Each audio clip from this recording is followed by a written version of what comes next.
we're not a tech business per se, we're a disruption business. So we don't pick technology, we don't attempt to pick technology winners, that's not what we're about.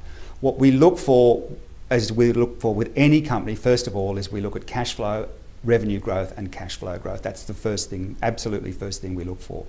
Then the second thing we look for, once it ticks off those boxes and we're comfortable with the screens and the metrics that come out behind that, what we look for is a company that collapses the supply chain between the end user and the company itself.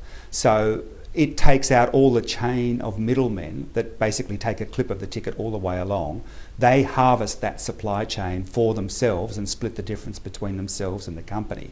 That's what we look for when we look for disruption. We look for that harvesting of the supply chain. So, for example, if you are GM and you make a car part, that car part has to be made, for a car 10 years in the future, has to be distributed all around the world, has to be put on someone's shelf, someone's got to stock it, someone's got to have a building to stock it for 10 years, etc., etc. And then finally you come along and buy that part for your car 10 years later.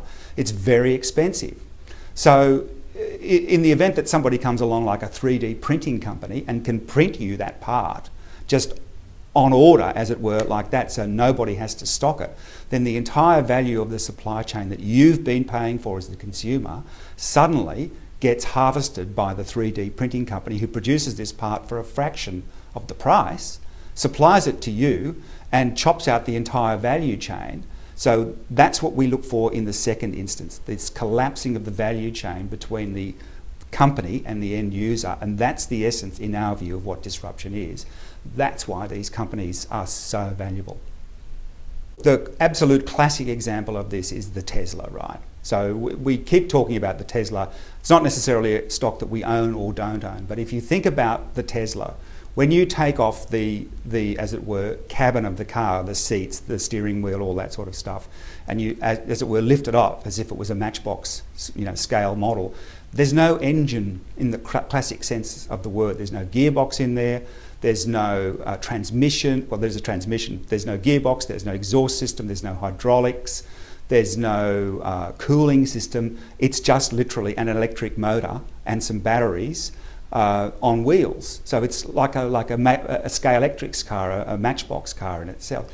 So the value of machinery and the supply chain that car chops out is in the trillions of dollars. I don't use that lightly, because the oil industry itself is in the trillions of dollars, and the first thing that, as it were, gets harvested out of the transaction is the value of petrol and oil, because if you're using solar energy or whatever, then the car's running on that.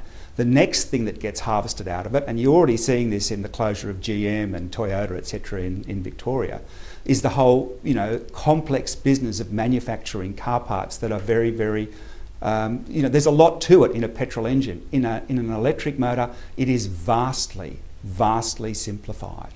So the best example of how that collapses the supply chain in the world that we know today is the petrol engine, because the battery-powered engine just basically collapses trillions of dollars worth of supply chain stuff, chops it out of the system, so that all you're really buying is a battery pack on wheels and some steering wheels, and that's basically it.